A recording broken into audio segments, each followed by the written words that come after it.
कि कलेक्टिवली उन्होंने एक लेटर लिखा है सुप्रीम जुडिशल काउंसिल को।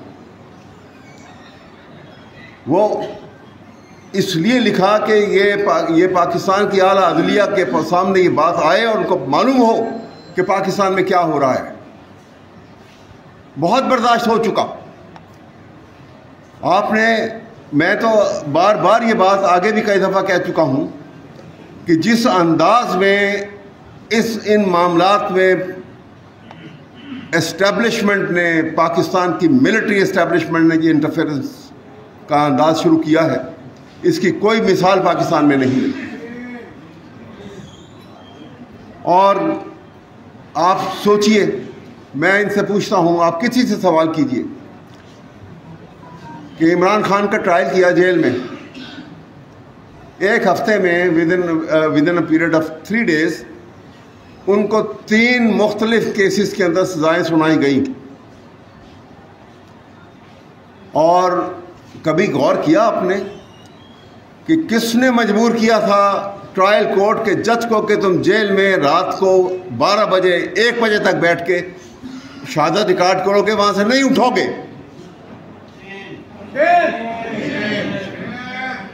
क्या चीफ जस्टिस ने कहा? Answer is no. क्या जो ज़ाब्ता अखलाक है, जो ड्यूटी रोस्टर है, उसमें लिखा है? उसमें तो मालूम लिखा हुआ है कि इतने बजे अदालत शुरू होगी, इतने टाइम के ऊपर अदालत बर्खास्त हो जाएगी। तो आप किस अंदाज में पाकिस्तान की अदलिया में इंटरफेयर कर रहे हैं? अदलिया में इंटरफेयर का मतलब है कि पाकिस्तान के आइन को आपने उठा के फेंक दिया। बिल्कुल आपने कानून की बालादस्ती के निज़ाम को ताकत की बालादस्ती के निज़ाम से बदल दिया है और डेमोक्रेसी को पामाल कर दिया। अब हालात क्या है पाकिस्तान में? No democracy, no rule of law and no constitution. Naked despotism है जो पाकिस्तान में हुकूमत कर रहा है। आज हम सबको यहां फैसला करके उठना है। खुदा के लिए इस तरह मत सोचिएगा कि तकरीरें की और एक दूसरे की अच्छी तकरीर की हमने तारीफ कर दी, उठ के चले गए। ये रेड लाइन है हमारे लिए। पाकिस्तान के आइन और पाकिस्तान की जुडिशरी, कोई निज़ाम, अब पूरी कायनात का निज़ाम जो है मिजान पे खड़ा है, इंसाफ पे खड़ा है। तो एक मुल्क का निज़ाम जो है उसको तबाह करने के लिए एक ही तरीका है कि इंसाफ के निज़ाम को आप ख़त्म कर दें, और ख़त्म कर दिया गया है। कौन चला रहा है इस निज़ाम को और किस अंदाज में चलाया जा रहा है? क्यों कार्रवाई नहीं करेंगे हम? किस बात का खौफ है हमें? क्या ये खौफ खाने से हमारे सांस बढ़ जाएंगे? क्या ये खौफ खाने से हमारी ज़िंदगी बढ़ जाएगी? क्या ये खौफ खाने से हम एक इज्जत की ज़िंदगी गुजार सकेंगे? खुदा के लिए इस खौफ से हम सबको बाहर निकलना होगा। एक बात याद रखिए कि अगर ये निज़ाम अदल को इस तरह से ख़त्म कर दिया गया और जैसे इसके ऊपर एक कारी ज़रब जो है लगाई जा रही है मुस्तकिल, तो याद रखिए कि ये लॉ का प्रोफेशन जो है इसको खैर बात कह दीजिए। यहां पे आपको सिर्फ टाउट फिरते नजर आएंगे। अगर निज़ाम चलाना है तो फिर खड़े होना पड़ेगा हमें। और आप जानते हैं कि जुडिशरी की तमाम कमजोरियों के बावजूद लीगल फ्रेटर्निटी ऑफ पाकिस्तान, इसने वो रोल हमेशा प्ले किया है जिसकी तारीख में मिसाल नहीं मिलती। मैं आज के इस ऐवान के हवाले से याद दिलाना चाहता हूँ, ये बड़े बड़े जो घरों में बैठे हैं और समझते हैं कि ये ताकत है उनके हाथ में, मैं आपको कहता हूँ कि सोचो कभी आपके हाथ में ये ताकत किसने थमाई है? इस गरीब कौम ने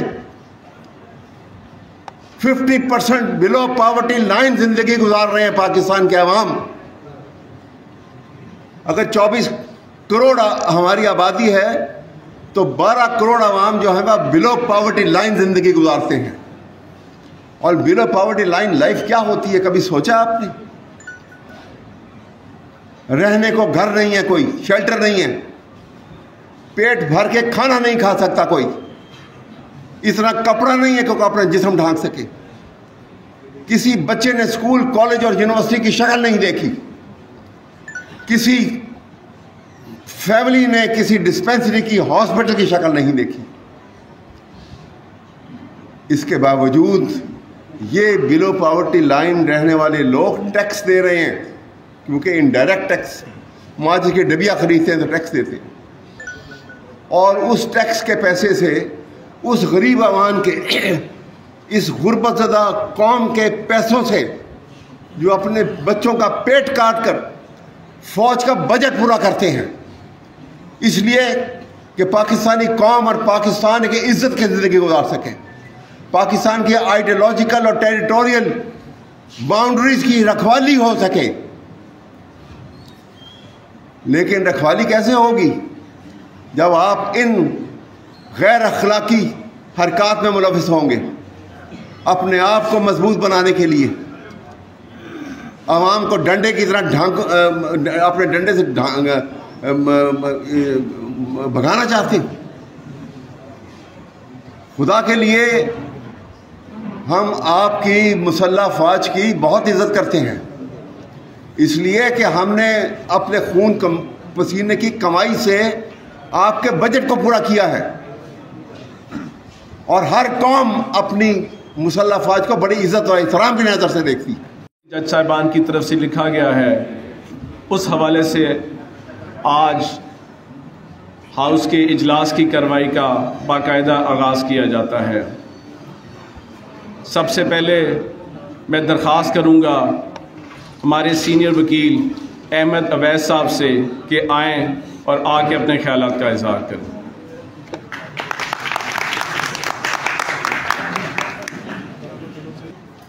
मोहतरम सदर Lahore high court bar association, honourable members of the cabinet, मोअज़्ज़ज़ अरकान बार, अस्सलाम वालेकुम। आज बहुत अहम इजलास है और एक बहुत अहम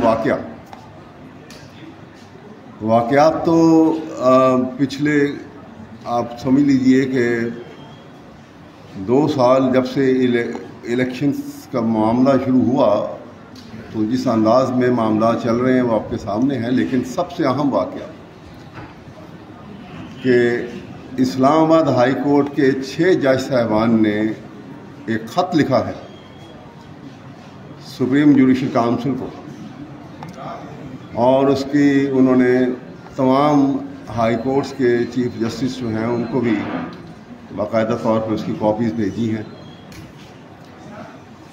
और ऐसे ख़तरनाक और ऐसे दिल हिला देने वाले वाक़यात का ज़िक्र है उस ख़त के अंदर कि आप इस सोच में पड़ जाते हैं कि ऐसे आज के दौर में जो आदमी मुसलमान भी हो और कुरान शरीफ को समझता भी हो और इस किस्म के वाक़यात कि आपने दबाव डालना शुरू किया जुडिशरी के ऊपर और भूल गए कि आपने खुद एक हल्फ उठाया हुआ है, और वो हल्फ क्या है? हल्फ ये है, हर आदमी जो, पहली बात तो ये है कि पाकिस्तान के आइन के सबसर्विएंट है हर अदारा, हर शख्स कितना अहम हो, कितने बड़े ओहदे पे हो या कितने छोटी पोजीशन में हो, और तमाम जो बड़े मनसब के ऊपर आते हैं वो बाकायदा तौर पर हल्फ लेते हैं, उनसे हल्फ उठाया जाता है। और मैं यहाँ पे इसको कन्फाइन करूँगा कि वो हल्फ जो पाकिस्तान की मुसल्लह फ़ौज, जिसमें जर्नैल भी शामिल हैं और कमीशन ऑफिसर भी शामिल हैं, वो हल्फ क्या है? वो हल्फ है कि I will uphold the constitution of Pakistan, I shall preserve, protect and defend the constitution of Pakistan and I shall not indulge myself in political activities. इस हल्फ के उठाने के बाद आइन के अंदर, आइन के तहत आप किसकी इजाज़त से उन जज साहबान के मामलात में दखल अंदाजी कर रहे हैं कि जो जब इंसाफ की कुर्सी में बैठता है जज तो कहते हैं कि वो गॉडली ड्यूटी परफॉर्म कर रहा है। आप हर्फ लेकर एक ऐसे शख्स को गॉडली ड्यूटी परफॉर्म करने से रोकना चाहते हैं जो उसके मनसब की रिक्वायरमेंट है। तो इस तरह से ये वाक़या इतना घिनौना है।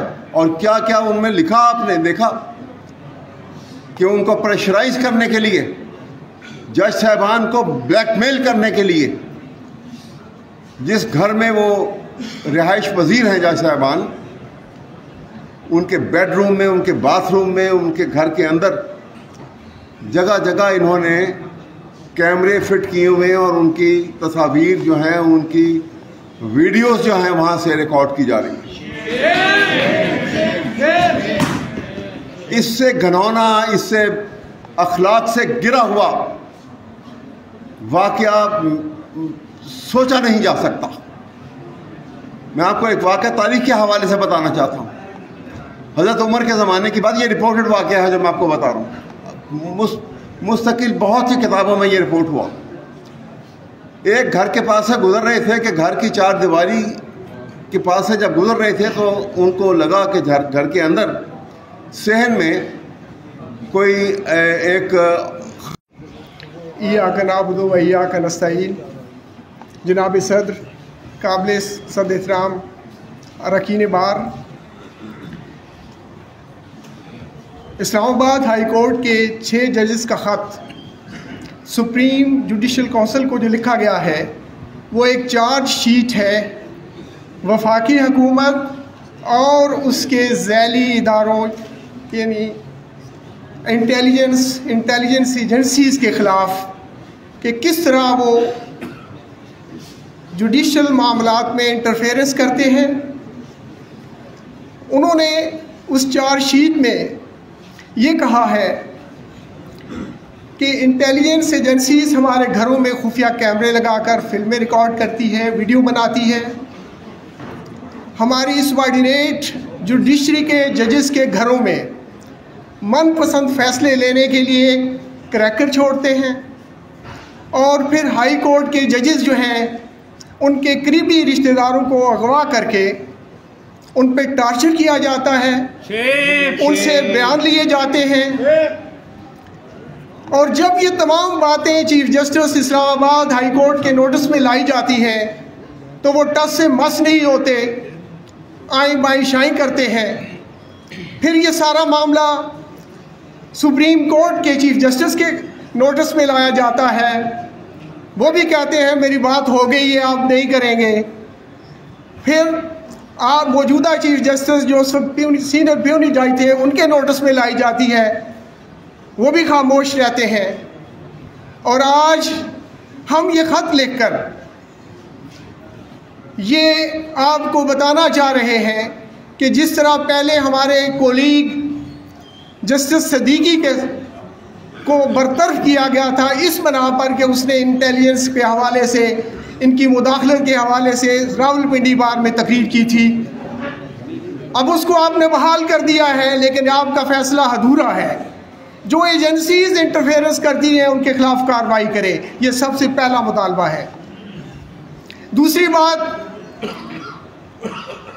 कि सुप्रीम जुडिशल काउंसिल के नोटिस में इसलिए ला रहे हैं कि पाकिस्तान भर के जजेस का जुडिशल कन्वेंशन बुलाया जाए, ताकि आज अगर इस्लामाबाद के 6 जजेस, 8 में से 6 जजेस ये आपको शिकायत कर रहे हैं तो यकीनन बाकी हाई कोर्ट के जजेस और सुपीरियर के जजेस के भी बहुत शिकायत होंगी जो शायद अभी उनके ज़मीर सोए हुए हैं, शायद जाग जाएं।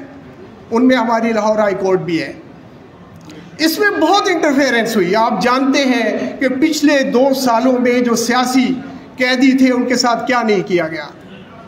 जब हम कहते थे कि ये मुदाखलत हो रही है, जजेस इंडिपेंडेंट नहीं है, अगर कोई जज इंडिपेंडेंट फैसला करता है तो चीफ जस्टिस उसको मुल्तान भावलपुर भेज देता है, तो हमारी नहीं मानी जाती थी। लेकिन आज ये जजेस बोल उठे हैं। मेरे दोस्तों, वक्त कम है, मैं सिर्फ ये कहूँगा कि जजेस की हमायत के लिए आज वकला ना निकले तो फिर शायद जजेस इस तरह की जुर्रत भी नहीं करेंगे। हमें आज उनके शाना बशाना खड़ा होना है, उनके मुतालबात की तईद करनी है। सबसे पहले तो मैं उनको जुर्रत को सलाम पेश करता हूँ जो कम से कम मैदान में तो आए। हाई कोर्ट तो अभी भी ऐसे ही पड़ी है। लाहौर हाई कोर्ट की बात कर रहा हूँ, पेशावर हाई कोर्ट में कभी कभी फिर भी जुर्रतमंदाना फैसले हो जाते हैं। मेरे दोस्तों, इस्लामाबाद हाई कोर्ट बार, इस्लामाबाद बार, इस्लामाबाद बार काउंसिल और मुल्क भर की बार एसोसिएशंस और बार काउंसिल ने जो इन जजेस की जुर्रत को सराहा है और इन वाक़यात में जो मुदाखलत की जाती है इंतज़ामिया की तरफ से, उस पर तहकीकात का मुतालबा किया है। हम उनके मुतालबात की तईद करते हैं और गुजारिश करते हैं कि आज भी भरपूर तरीके से ये करारदाद पास की जाए कि जजेस ने जो ये शिकायत की हैं इन पर एक जुडिशल कमीशन भी बनाया जाए और जुडिशल कन्वेंशन भी बुलाया जाए। बहुत शुक्रिया, बहुत मेहरबानी।